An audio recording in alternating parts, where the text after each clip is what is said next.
awan sapa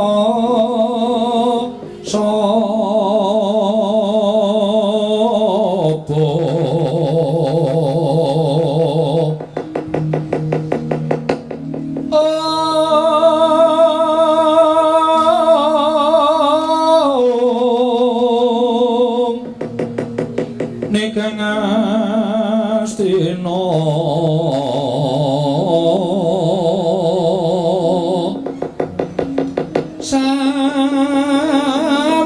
samantara tekeng tegal kula narya ya Kresna laku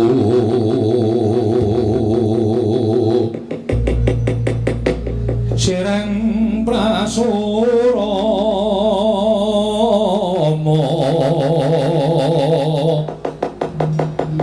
miangkan wacanaka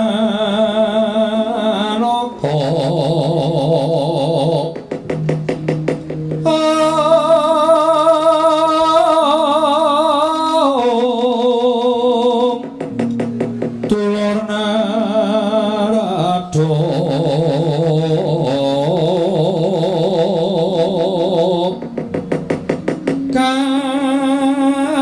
kapanggya galwi lore melu karya sang Bupati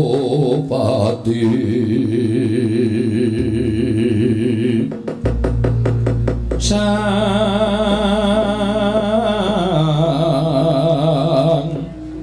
Bupati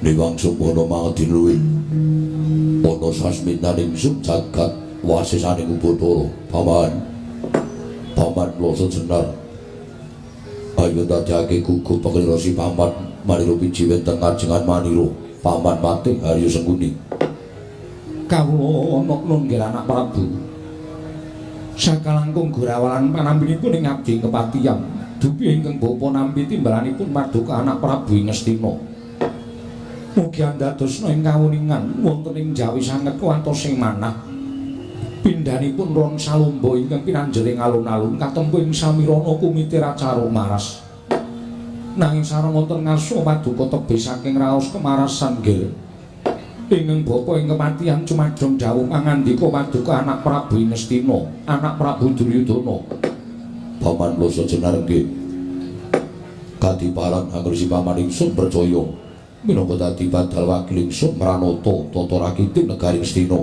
paman Patih Harya Sengguni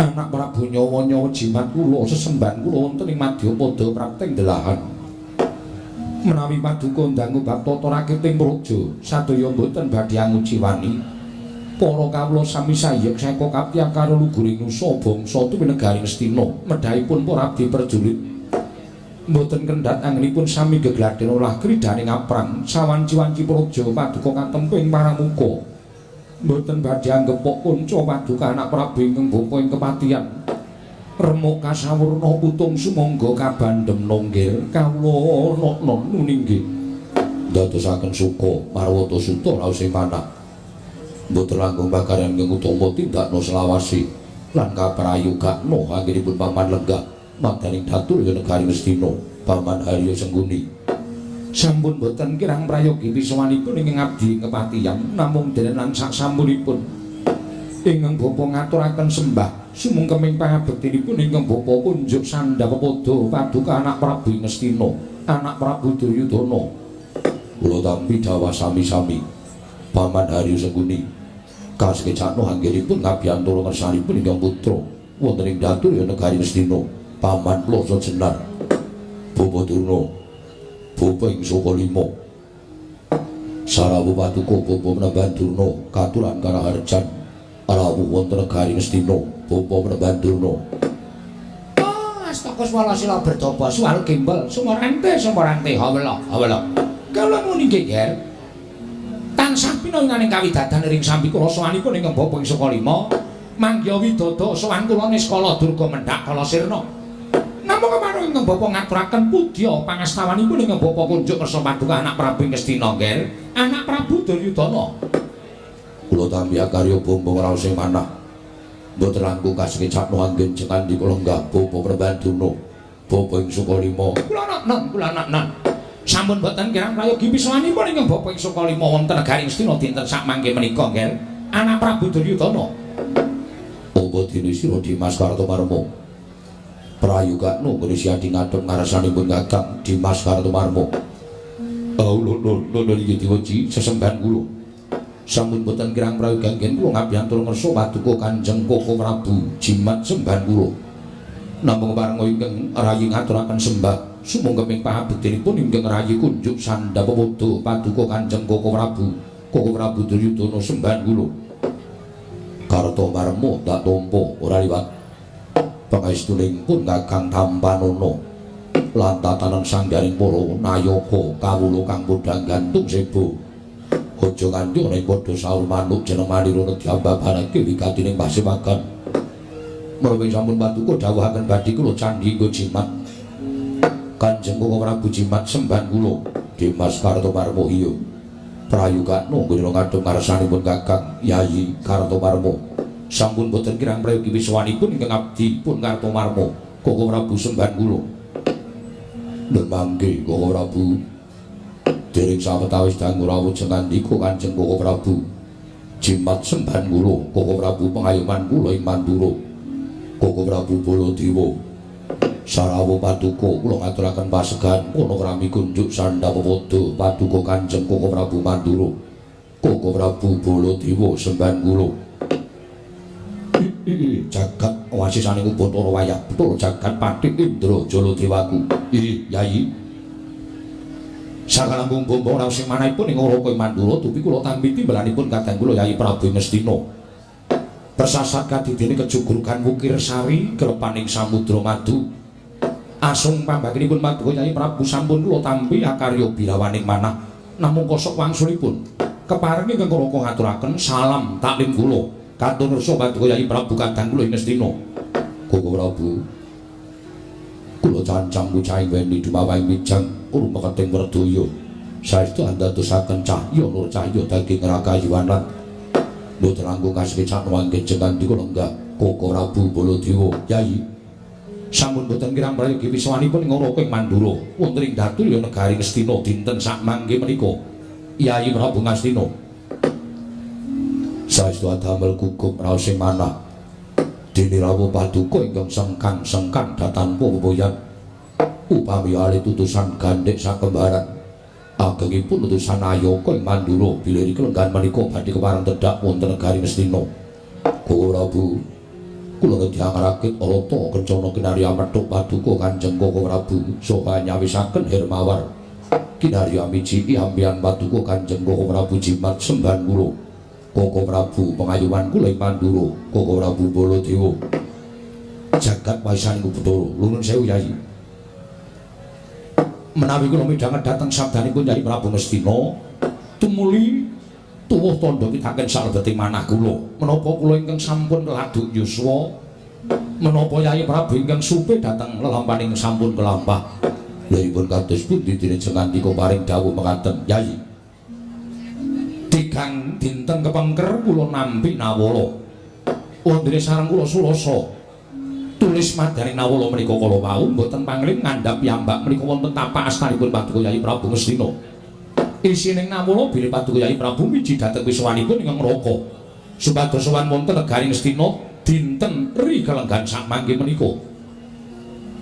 Malah kula gelak lampah kula daya-daya prapting negari Ngastina mboten wonten ingkang dados pengajaping manah kejawi enggal kula menika nampi sabda tapa paduka Yayi Prabu wonten wigatos menapa dene jengandika mboyongi dhateng sowanipun ingkang Raka ing Mandura menawi kepareng kawedharing kathah tumunten kababarna nanging mlayu wadi tumraping para kadang sentana tuwin para nayaka monggo kula dherekaken manjing salebeting kedatun pepanggihan catur netra lawan ingkang Raka ing Mandura Ing roko nedya ngangelungaken jangga niningaken karna mastuti sabda Tanga Paduka Yai Prabu Ngastina.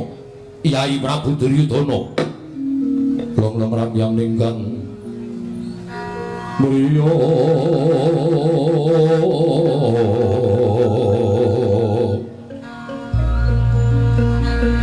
Lurwang Candra katawangan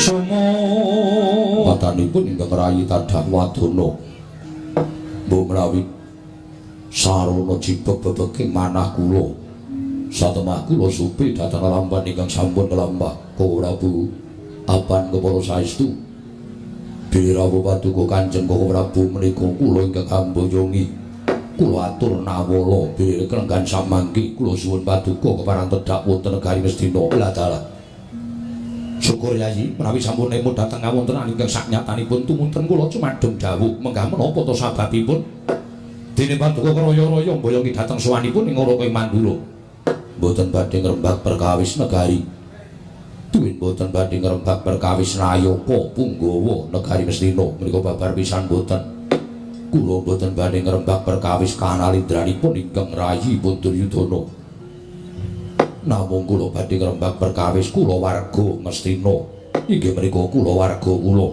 lho keluarganipun Paduka Yai Prabu Ngastina kasinggihan mekaten wonten menapa wonten perkawis ingkang magebokan kaliyan Yai Ratu Banowati menapa wonten perkawis ingkang magebokan kaliyan putra Paduka Kala Prabu Yai Prabu wonten dawuh sawetawis dinten kepengker kula menika nampi penangaisipun anak kula Lesmana Mandra Kumara mboten kados padatan Lesmana sowan wonten negari Ngastina tumunten piyambakipun nangis wonten pepanggonipun ingkang rayi Duryudana sareng kula tanding menapa ta sababipun dene Lesmana gadhahi sloga ingkang kados mekaten anak kula mutah kaliyan ingkang rayi Duryudana piyambakipun kepengin inggih menika mengku garwa satunggiling wanita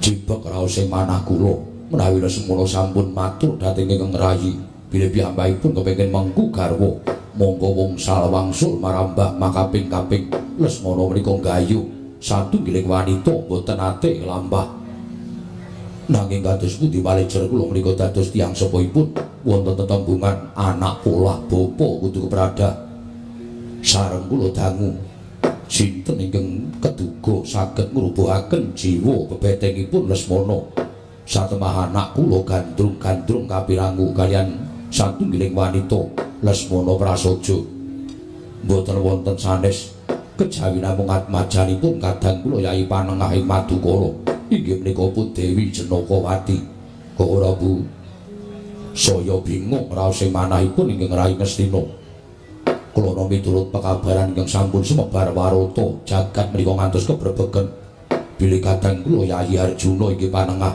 sakmangke badhe bepisanan kelan kadang kula ing Jodipati pun Werkudara wondene sinten ingkang badhe kadhaupaken kaliyan pun Jenakawati wondene dumugi sakmangke dereng wonten pekabaran ingkang gumathok tumuli kula ngemutaken dhateng kawontenanipun Lesmana Mandra Kumara supados sakmangke sampun ngantos gayuh dhateng atmajanipun Yayi Janaka sabab sampun kapacangaken kaliyan atmajanipun Werkudara wondene adreng panjenenganipun Lesmana malah piyambakipun prasapa wonten ngajenganipun ingkang rayi Duryudana menawi panjangkanipun boten kasembadan Lesmana badhe ngentrengaken pejahipun piyambakipun badhe pados margining pejah nganyut tuwa lampus diri boten kepingin nyumurupi dhateng gelaring jagat miwah esem ing rembulan Kala Prabu Baladewa kawontenan kula mingkados mekaten menika mboten kitang seklimah pangandika Paduka saged angentreng-entrengi dhateng raos kula supados sakmangke kula saged tuwin sembada mituruti dhateng pamuthaing anak kula pun Lesmana Mandra Kumara Kala Prabu jagat Dewa Bathara jagat Pangestu Nggara kuwi ladal nuwun sewu Yayi Menawi babakan perkawis tunggal menika setunggal kula sampun anyebat perkawisipun Lesmana menika nyata perkawis ingkang limrah. Jalaran Lesmana menika sampun dungkap dewasa.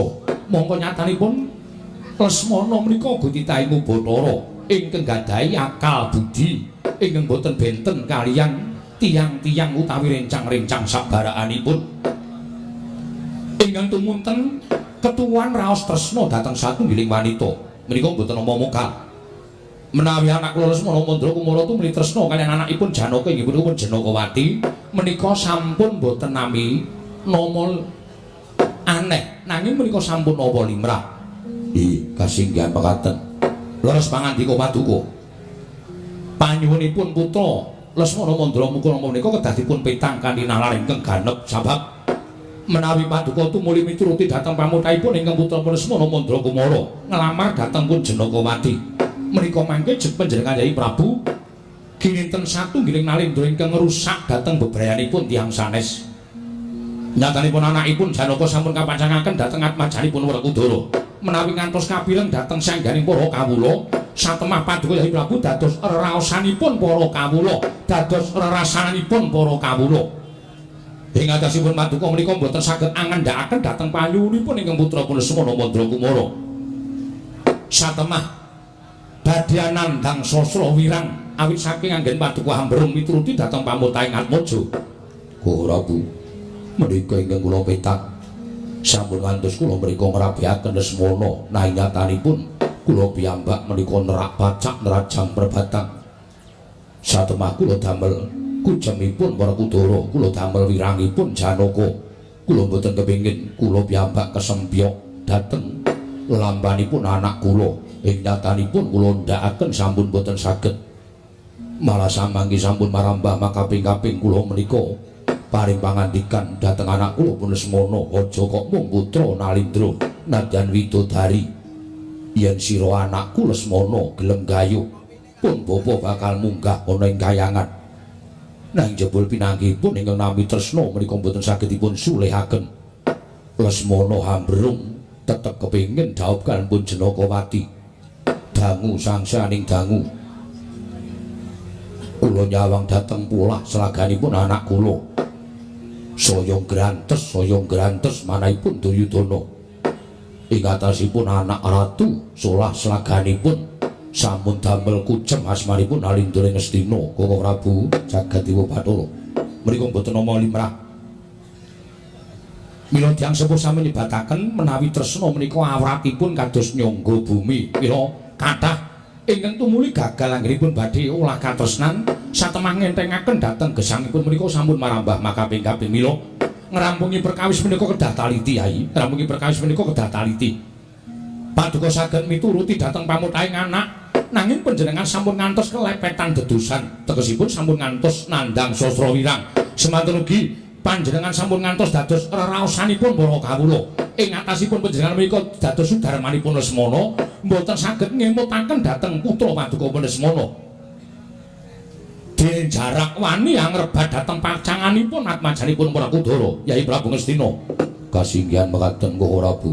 Paman wonten dawuh nggih. Pemanggihipun paman kula sejenar kados pundi? Nuwun sewu.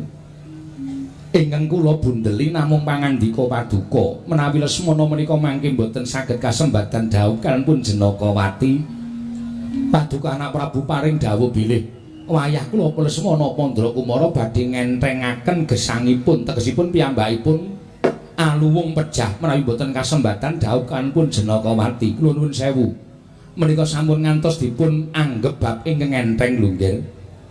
Kados ngendikanipun anak Prabu Baladewa tiyang wungsal wangsul gagal anggenipun olah katresnan, gagal anggenipun gayuh calonipun tumunten ngiklasaken dhateng gesangipun menika sampun marambah makaping-kaping. Mila sampun ngantos Lesmana menika mangke ngentengaken dhateng pejahipun krana Paduka anak Prabu boten mituruti pamuthaipun wayah kula Lesmana Mandra Kumara menapa inggih badhe kasembatan.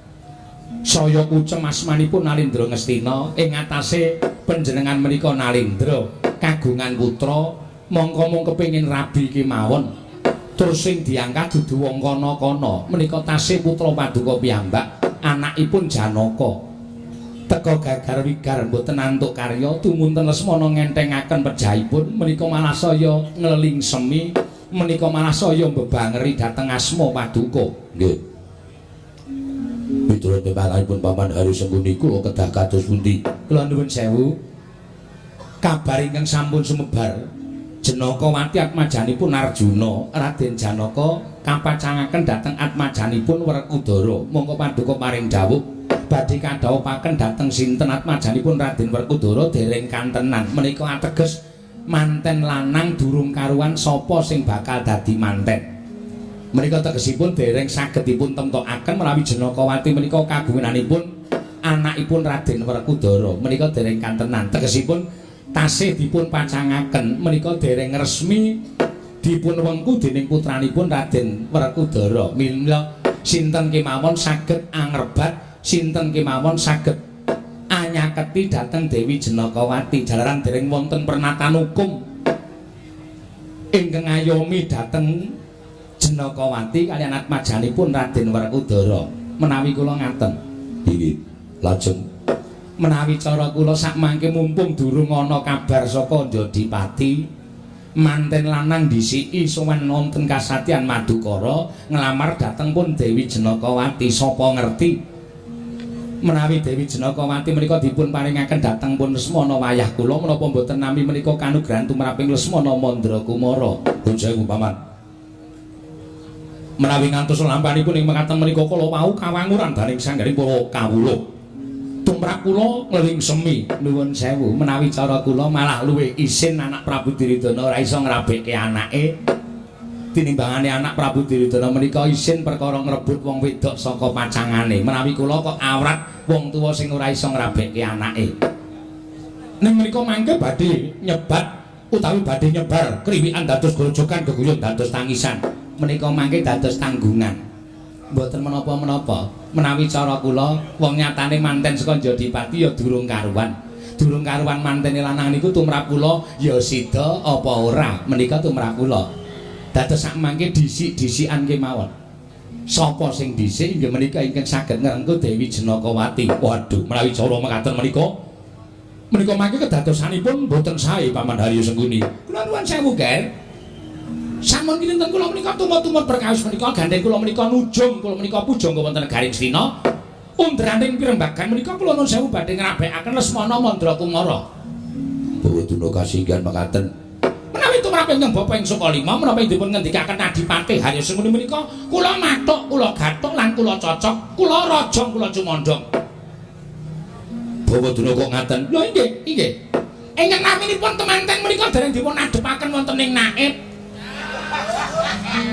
Menika dereng resmi, tegesipun dereng wonten pengayoman paukuman saking negari ingkang ngayomi dhateng pinanganten menika kala wau. Nyatanipun anake Janaka lagi dipacangake anake Werkudara. Monggo kabar sing ditampa anake Werkudara mbuh sapa sing bakal dadi temanten lanang durung cetha. Mbuh Gatotkaca, mbuh Antarja, mbuh Antasena. Menika dereng cetha. Tegesipun manten lanang menika ya durung ana. Nek manten lanang durung ana, niku manten wedok isih bebas. Isih kena digayo karo sapa wae.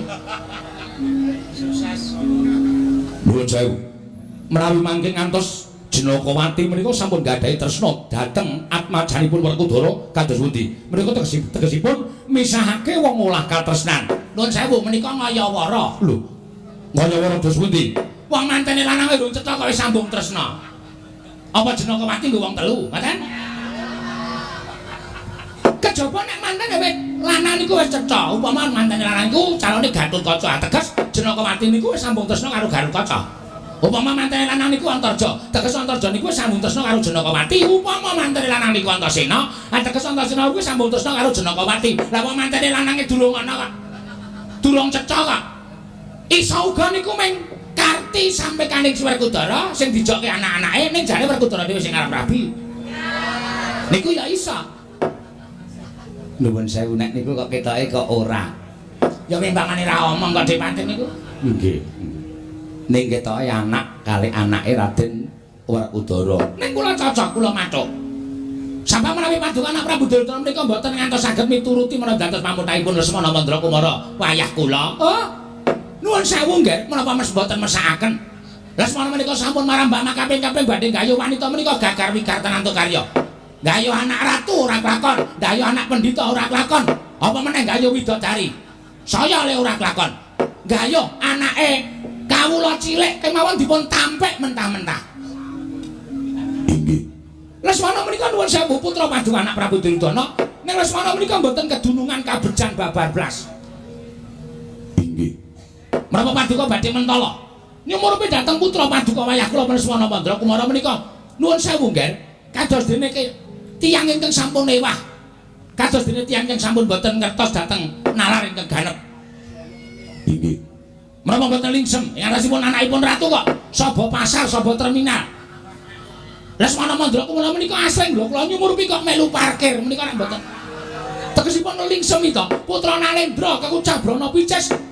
Mboten kirang samukawisipun kok lajeng srawung kalian kawula-kawula alit ing nyatanipun mboten sak traju kalian derajatipun.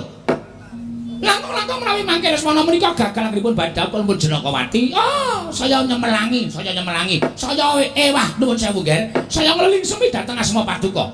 Mila supados anyandhet anggen Paduka nggadahi rawuh lingsem. Nyumurupi dhateng solah slaganipun ingkang putra Lesmana Mandra Kumara. Dinten menika menawi boten wonten ingkang purun nderekaken Lesmana sowan dhateng kasatyan Madukara, kula ingkang badhe ngombyong pinanganten putri utawi pinanganten kakung saking negari Ngastina prakteng wonten ing Madukara. Tur malih Janaka menika murid kula. Janaka menika siswa kula. Janaka menika mboten badhe wantun kaliyan kula. Janaka, kowe kudu kaya ngene, mesti dilakoni. Janaka, kowe mlunga mrana, mesti dilakoni. Mila menawi mangke kula ingkang sowan Janaka, anakmu ora usah dadak dicak-pacangke karo anake Werkudara. Ning iki Lesmana tak sowanke mrene supaya dijojoke karo anakmu Janakawati. Janaka langsung mulat mara Sang Arjuna ngaten. Tartemtu kaget manahipun Janaka ajrih kaliyan kula. Mergi kula menika gurunipun. Inggih, Bawa Tuna. Inggih. Mila sampun ngantos kuwatos, kula ingkang badhe ngombyong. Bawa Tuna. Wonten dawuh. Kula nuwun sewu. Tiyang paring pangandikan menika gampil. Ning nek nglakoni angel. Wat wis gecang woh pakel, ngaten niku. Iya, inggih. Ning tumrap kula mboten nggih. Sampun kula pitados. Menawi anak Prabu Duryudana menika mangke mboten pitados kaliyan Bapak Saka Lima. Menawi ngantos Lesmana mangke gagal wigar anggenipun jawab kaliyan pun Janakawati. Oh, kula pasrah kabrahmanan kula. Kula mboten badhe mapan wonten ing Saka Lima, mboten menapa-menapa nggih, mboten menapa-menapa. Menawi gagal wigar tenantu karya. Kakang Durna. Pripun? Sampeyan le sumpah keduren. Kok nganti sampeyan pasrah karo derajat pangkat sampeyan? Dik pancen niku dadi anteping ati kula. Oh, ngoten. Nggih. Waton Lesmana Mandra Kumara sampun tresna kaliyan pun Janakawati. Janakawati ya tresna karo Lesmana Mandra Kumara.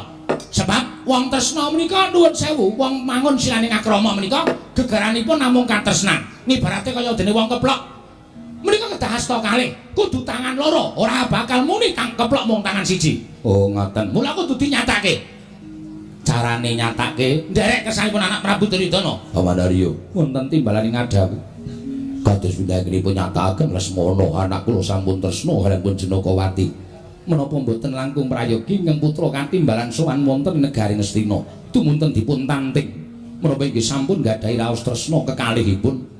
Menawi sampun nyata-nyata nggadahi tresna, sak mangke mboten wonten margi malih kejawi namung dipun dhaupaken kok nggih.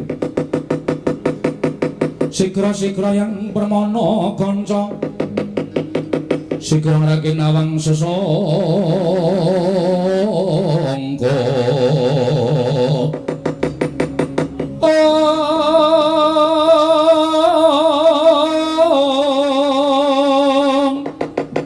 Narendra Marwa sing sang Katri kumulung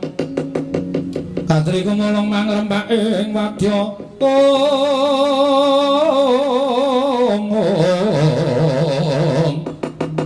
Urda kurare kagiri-giri ora nanggono makarya gelar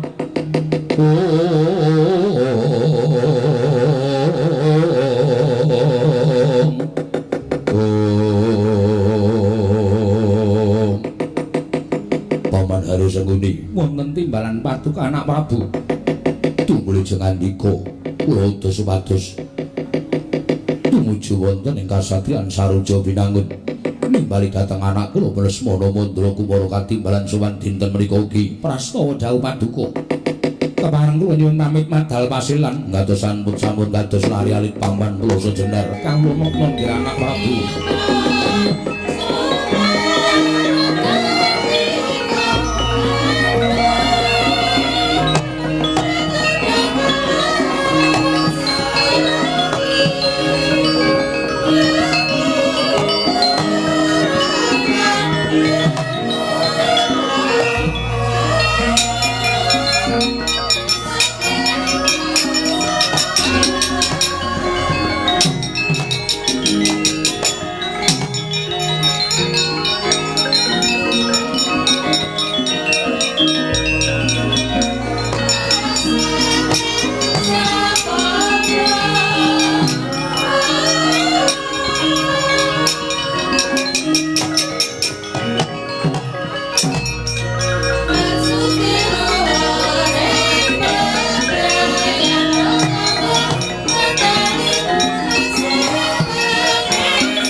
Pangestu paman wonten dawuh anak kula sampun sowan inggih kasinggihan mekaten sampeyan pinanggih wonten pundi menawi kula mangke waloka malah kula nampi duka sampeyan boten sawedi kula ora bakal paring duka kali paman kula sejenar pinanggih wonten pundi monggo laturi ndang langkung rumiyin nggih mesakaken dhateng ingkang putra sampun karaya-raya sowan wonten ngarsa paduka anak Prabu Ngastina.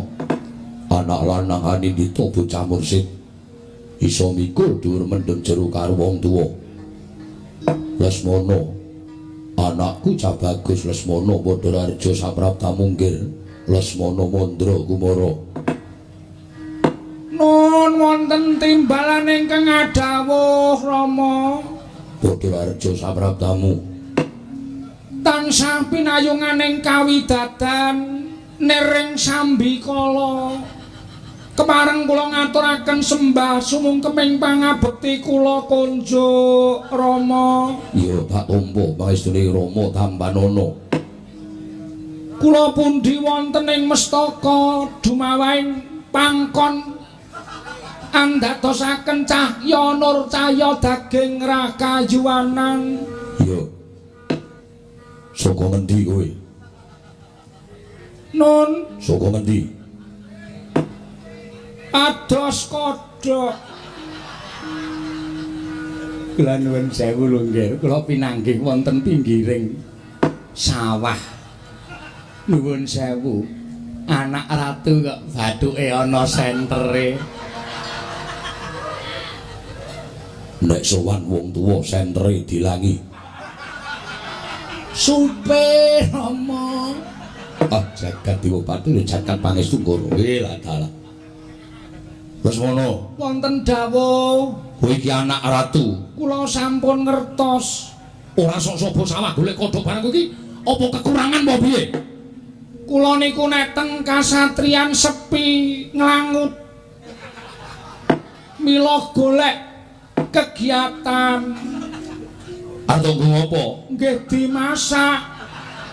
Apa ora kuat anak ratu kok nutok-nukokke Pak Kodhok iki ora kuat apa piye? Kiyat ning enak nek pados. Menika kula sampun angsal setengah ember. Eyang Pate, Pripun? kula nyekel setunggal kodhok kerok kagem panjenengan. Nggih mboten napa-napa, mboten mangke kula tampi nggih. Raja sapraptamu. Wilujeng Rama ndadosaken kagiat raos ing manah kula dene kula katimbalan sowan ngersanipun Kanjeng Rama Prabu Duryudana. Prayogakno dhisik nggonmu sowan. Inggih, Asu ingkang dadi napas. ratu kok trocoh. Asu Wo tak kira asu. ingkang dadi napas asat ingkang dadi riwe. Nun inggih Kanjeng Rama ngestakaken dawuh. Wayah Mas Wilujeng. Wilujeng Eyang Pate, kula kaget lho ketemu sampean. Ketok saya sepuh. Inggih sampun sepuh. Kok dereng pejah. Bincang sampun wonten wancinipun piyambak-piyambak. Mekaten Inggih. dipun sekecakaken Kula ingkang matur ngaten menika sanes panjenengan. inggih Eyang. Inggih. Lesmana Mandra Kumara. Padha arja sapraptamu. Siwa Mandura wilujeng wa bekti kula katur. Iya Pak Tompo pangestune wakmu Mandura Tambanana.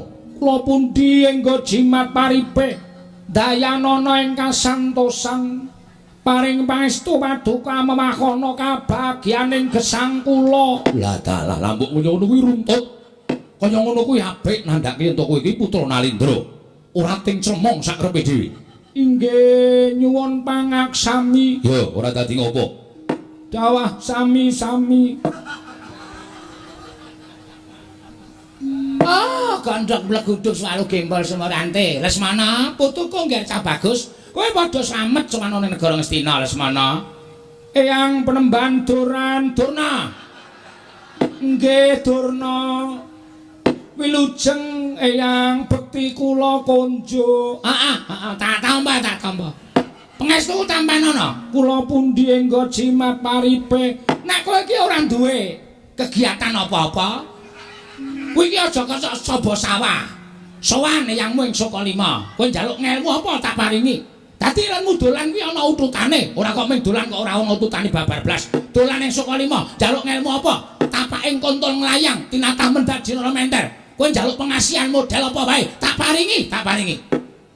Kula wingi nggih mrika Nanti teng Saka 5. Ning kula wis kapok. lho, sebabe ngapa? Dipengkal Mbah Putri. Mesti kowe arek aneh-aneh mesti ya ta. Arek aneh-aneh kowe ya. Kowe tak kandhani ya Lesmana, kowe iki nek arep numpak Mbahmu Putri, kowe ora saka mburi. Saka ngiringan. Saka mburi ya dipengkal tenan kaya. Nggih, kenenggen weteng 3 dina mboten mantun. Oh, perkara kuwi sesuk meneh ora iso cedak Mbahmu Putri. Mbahmu Putri iki saya tua, saya ganas. Nggih. Benjang kula tak sowan mrika nggih yang Tak tunggu njaluk apa kowe? Asmara Wandana? Gegarane wong akrami? Asmara tantra? Oh, Semar mesem, Semar merengut. Tak paringi kabeh. Inggih yang Prayogakno ya, Nger. sampun boten kirang prayogi. Lesmana Wonten dawuh Rama. ana wigati. Inggih. Apa to sababe dene kowe tak timbali sowan? Lah kula mboten ngertos. Wong sing nimbali sampeyan kok panjenengan nyuwun priksa dhateng kula. Menika naminipun mboten etis. Ya, sabar. Lesmana kowe kelingan pirang dina ing kepungkur kowe sowan ramamu Duryudana. Inggih. Kowe ngandhakake yen to tresna karo sawijining wanita. Kowe tak tanding sapa wanita ingkang dadi woting atimu. Sira anakku bocah bagus prasaja. Yen to kowe kapandhuk katresnan kelawan atmajane pamanmu Madukara, ya kuwi si Jenakawati. Aduh Rama. Sampun nyebut Jenakawati. Menawi jengandika nyebut nami menika kula lajeng kelara-lara manah kula Rama. Sebabe apa? Kula sampun saged nyupekaken Jenakawati sampun ngantos bebeda dhateng manah kula nanging sakmenika sareng jengandika paring dawuh ngendikaken nami Jenakawati. Gogrok ati kula Rama. Globok. Mergi panjenengan sampun ngemutaken dhateng manah kula Rama. Lesmana Mandra Kumara. Aku tak takon karo kowe. Inggih, monggo. Apa kowe tresna tenan karo Jenakawati? Langit bumi dados seksi menawi kula tresna kaliyan Jenakawati. Dijoli widodari kula mboten ajeng gelem, dijoli napa-napa kula mboten ajeng gelem. Nek mboten Jenakawati pokoke mboten. Ngono. Inggih. Apa kowe wis tau tati ketemu? Rama menika nyepelekaken kula wantun matur tresna menika ateges sampun wonten sesambungan katresnan antaraning kula lan Jenakawati. Apa kowe wis tau tati ketemu? Dereng. Lho kose wong durung tau ketemu kok wis ngandhake sesambungan. Ketemumu eneng ngendi? Wonten ing madyaning pasumpenan. Lah dalah. Wong eneng ngimpen kok wis kaya ketemu kae. Ning kaya nyata lho kok. Iya, ning Madurana. Inggih. Lali kula. Kaya nyata. Kados nyata saestu. Nalika semanten wonten ing madyaning pasumpenan kula nedhengipun lelenggan wonten sak ngajenging kasatriyan Saraja Binangun dumadakan wonten sawijining wanita ingkang mawi kebaya tuwin mawi nyamping ngagem lendang kuning Iya. nyaket kaliyan kula mak tartap tratap tumuli kula jumeneng kula pethokke lakune wong wedok niku terus kula candhak tangane terus kula wonten ing impen menika nangleti dhateng lare estri menika kala wau. Iya. Nduk Kowe iki sapa kok kaya aku durung tau tepung karo kowe? Piyambakipun saderengipun matur menika pun geget lambene ngisor. Digeget nganggo untune ketok manis merak ati. Iya. Tumunten piyambakipun matur, Raden, kula menika ingkang rayipun Jenakawati, kula atmajanipun Raden Janaka ing Madukara. Sareng piyambakipun matur kados mekaten menika tumuli kula lajeng saya nyaket. Lah ngapa sebabe kowe mrene? Raden, kula menika kepengin suwita. Wondene dawuhing dewa ingkang kula tampi, kula kudu suwita wonten salah satunggiling putra Ngastina. Inggih menika mboten wonten sanes kejawipun Raden Lesmana Mandra Kumara. Langsung kula peluk. Kula ngaten menika. Piyambakipun ya ora suwala. Ora suwala. Mboten.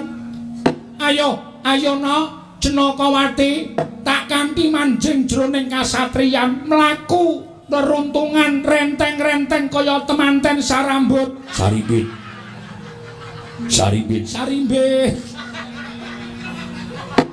Lajeng dumugi wonten sak lebeting pundi menika? Kasatriyan. Lajeng mriku kula cecenguk wong loro. Iya. Mban-mban kula ken bali kabeh. Kula ngetokake pangunek-unek kula ngungrum kalih Jenakawati, dheweke ya ora nampik. Iya. Tumunten kula gandrung mawi Sina Parijata. Rama pengen midhangetaken. Ora. Kula rekam wonten ing HP kula. Iya. Sabanjure Saya caket, saya akrab. Tumunten Jenakawati nalika semanten kraos sumo. Kang Mas kula sumo. Terus ya nek sumo ya kebayake dicopot. Kula ngoten. Lah sumo kok iya. Dicopot tenan. Pundhake niki Rama. Wah. Mewahe kok dadak dicengkoki ngopo? Saking boten kuat kula. Pundhake pripun? Yang seneng. Krungu critaku seneng sampean, mesti mbayangke nggih to. Kula niki wis tuwa ya, Ngger, mboten ajeng mbayangke sing werna-werna. Wae ketara ling ngrungokke mendana matane. Matamu. Bareng niku nek kowe ora arep krasa sumuk, ya ning patunggon wae Jenakawati neng kono cendelane akeh. Nderek Kamas, terus kula tuntun. Apa Jenakawati picak? Mboten, Rama ratu kok lucu. Yai Prabu sampun kados mekaten. Kula mriku ngantos jibeg ngrasake anak kula dhewe. Ature kok tan pletot ora karu-karuan. Niki mboten teng pletot, niki serius Rama. Iya. Salajengipun wonten salebeting patenggan silir. Ning Jenakawati malah matur kalih kula, Kamas, nek angine gedhe ngenten iki kula iso mangsuk angin. Iya. Jendela kula tutup kabeh. Iya. Terus kula teturon teng pagulingan. Jenakawati bingung. Aku lho nggih matur, santai wae, Dik. Dianggep kaya nggone dhewe wae. Kene dienggo ngaso sedela. Terus Jenakawati nggih gletak mingkletan guling. Eyang Patih kok mripate kiyer-kiyer. Kula menika ler-leran ya nggih, mboten ajeng bayangke napa-napa. Wong tua kok pikirane jorok. Ah, sengkune iki pancen ngono kuwi ora. Ampun bayangke Dik Patri iki mung critane bocah-bocah niku. Nggih. Kula karo sampeyan wis tau ngakoni. Eyang Durna nggih dereng. Wis. Ning Sengara dijak teng kasur, teng kandang. Oh, ngerti ora usah ngomong mah. Malah kesampluk-sampluk aku omong. Lah bareng ngoten Rama kula sampun boten saged angampah hartaning kanepson kula. Mubal babal boten sagedipun nendhakaken tumuli sikil kula tumpang keteng sikile Jenakawati teplek. Iya. Mrika meneng mawon bareng ajeng kula mingker ngonten gregah ngelilir leh kula turu teng jejer kula kucing kula tendiang jarene wong tuwa ngek ngimpi rong tutup bantale kon malih Bantal diwalik iso ngimpi meneh. tinggine mubal wiwit niku kula wis bingung Rama. Kula ora iso pisah karo Jenakawati, kula kudu dhaup karo Jenakawati Kanjeng Rama. Nek nganti kula ora kelakon rabi karo Jenakawati, kula entengaken pejah kula ajeng golek dalaning pati, ora ana gunane kula urip ana ing alam padang. Bola bali bola ajeng rabi mboten kelakon terus kula niki tak nyuwun prisa anak ratu kok tanpa ketrima urip kula niku pripun Rama.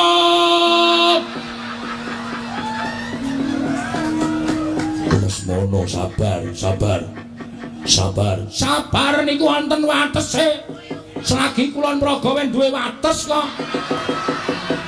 sabar kok kono ora ana watese cara kula sagedhakan iki ora kelakon ngalabi karo Jenakawati. Kula entengaken pejah kula Rama.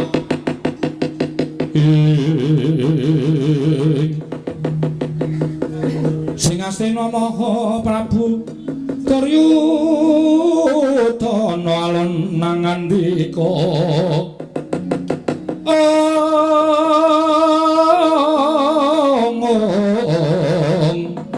alon ngandika duharining sun Werkudara. Prabu panjenengan prisa piyambak kahanane anak kula Lesmana Mandra Kumara. Lah dalah jagat wasisaning Putra wayah Tara jagat. Panginten kula mboten kados mekaten ingkang lumampah nang nyatanipun sareng kula ngawruhi piyambak dhateng kawontenan Lesmana Mandra Kumara tumunten tuwuh rasa melas dhateng manahipun ing Raka Mandura. Ing mekaten kula nyuwun dawuhipun paduka Kanjeng Prabu Lesmana. Wonten dawuh iki mau jroning Datraya sarembug mikirake kahananmu. Nanging ngertiya yen to sejatine Jenakawati mau dipacangake karo putra ing Jodipati. Ning durung ana sapa ing bakal dadi calon manten lanang anake Si Werkudara. Ning kowe aja cilik ati, kowe aja lara ati. Iki bakal dibudidaya supaya kowe kelakon dhaup karo anake Janaka ya kuwi ingkang pewangi Dewi Jenakawati. Aduh. Matur nuwun. Dados niki kula tetep ajeng didhaupke kalih Jenakawati. Iya. Sinten sing tanggung jawab? Oh, Lesmana. Janaka kuwi putune mbahmu Sakalima. Janaka kuwi siswaku. Janaka kuwi muridku. Nek nganti Janaka ora menehake anake sing jeneng Jenakawati, ya apa kelakon ngelmu-ngelmune Janaka tak jaluk kabeh. Tak jaluk bali ning Sakalima. Janaka dadi wong ora digdaya, Janaka dadi wong ora sekti. Mesti wae kanthi pawadan kaya mengkono mau, Janaka luwih abot ngelmune lan ngentengake anake didhaup karo kowe Lesmana. Lah dalah. Cendol dawet cendol. Seneng atimu. Bunga 500-an. Iya. Yen ngono kowe bakal kelakon jauh. Aduh Rama tak kintang-kintang tuh. Iki rumangsaku kahanan koyo kok tekan ndi to. Menawanipun, Kyai, menawanipun. Menika lho cendol dawet menika. Mandura ya ngono, Pragata menika sanika nek matur ya ngono kuwi. Kok Prabu cendol dawet jeneng. Kaya tak tapuk-tapuk cangkeme. Ming bab kaya ngono kok nyebar tekan ngendi-endi. Menika lagi spiral. Viral, inggih viral. Matur nuwun Rama. Yo. Dene panjenengan Rama sampun kemareng udaneni dhateng panyuwun kuwa. Yang apa? Matur nuwun nggih Yang. Wis aja kuwatir. Janaka mesti luluh, Janaka mesti kalah karo Begawan Durna. Siwa Mandura kula ngaturaken panuwun. Yo, Lesmana. Dene paduka sampun ngudaneni panyuwun kula. Yo Lesmana tiba sepadha-padha dadi kewajibanku. Inggih, Rama. Nggih. Benjang nek kula kelakon dhaup. Yo. Remen-remen nggih Rama. Yo aja kuwatir, aja metuk enteke brana picis prabiya pira wae bakal tak paringke kanggo kowe rupian-rupian. Inggih. Karepmu ngopo? Pokoke sedaya kesenian Ngastina dipun tanggap. Yo. Kalih mbleh Sengkuni. Aduh, aku ki salah apa to ya? Ning boten sanding do ora doyan iwake. Yo. Mangke kula ngagem busana basan. Yo sakarmu. Sing boten ngangge klambi nika lho Rama. Yo sakarmu. Pokoke basan terus mangke tata upacarane Janakawati kula gendong saka Madukara tekan Ngastina. Tata cara dipunji. Mboten. Lho, yang dipunji ki tata cara kraton. Ngono kae kabeh, dhaup ya ngono kuwi. Mboten ajeng kula gendong saking Madukara tekan Ngastina. Digendong piye? Gendong arep. Aja kaya ngene ya Lesmana. Omonganmu kok saya glatrah. Pokokipun kula nyuwun supados kula dipun dandosi basan. Nanging nuwun sewu, apa wangun? Panjenengan menika rada lemu kok didandani basahan menika napa mboten wetenge mblegendung? Sampeyan nyindir mantene lanang nggih to. Ampun kaya ngoten man. Sing sopan. Ora sak penak cangkem sampeyan dhewe. Ora omong. Baliyo marang Saroja Binangun dandana cara pinanganten. Nun inggih. Diombyong sowan ana ing Madukara. Nyuwun pamit, nyuwun tambahing pangestu Rama. Sing ati-ati. Eyang Pate nyuwun pangapunten sedaya menika namung kandhek wonten gegojekan. Ih, mboten apa-apa. Kula nyuwun pamit nggih Yang. Nggih. Paman-paman Kurawa diketapake. Nggih. Ken ngombyong laku kula le arep lakon dadi manten nek sagedakan iki mboten ajeng gagal. Nggih Rama nggih. Yo mesti ora bakal gagal. Amargi paman Janaka ajre kalian Eyang Durna anake diwenehke kula. Iya kuwi sing dadi rancangane kaya ngono. Waduh, wah. Kula nyuwun pamit. Yo. Kanjeng Wa Mandura sampun kondur wonten ing Mandura ngombyong langempah kula. Yo. Menawi panjenengan rawuh wonten Madukara, paman Janaka tertentu ajre saya klakon yen kula jawab kali Janakawati. Yo, aja kuwatir. Eyang Durna piye? Panjenengan tetep kudu ngiri godha kalih paman Janaka. Panjenengan paring dawuh nek ora diwenehake Janakawati ngelmu-ngelmune dijaluk. Ngoten nggih, Yang? Heeh, aja kuwatir. Ora satok dikte aku wong tuwa. Nggih, ngestaken dawuh. Sampun sedayanipun dipun sekecaken anggenipun sami lelenggan. Kula nyuwun pamit Rama dandan cara pinanganten. Yo. Aja kaya bocah cilik. Nun inggih, pareng. Sing ati-ati. Aja kaya bocah cilik, Lesmana. Inggih.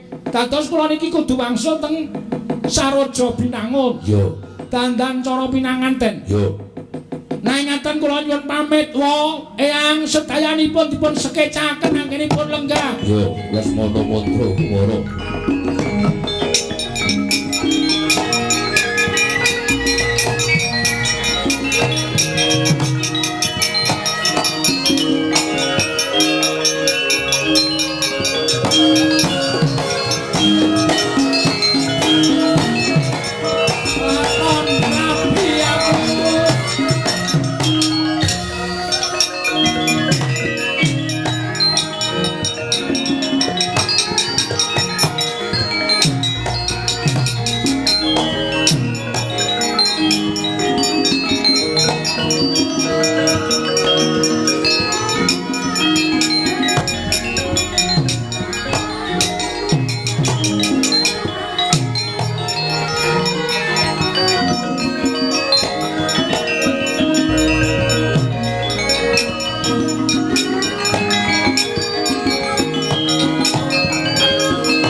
Durna.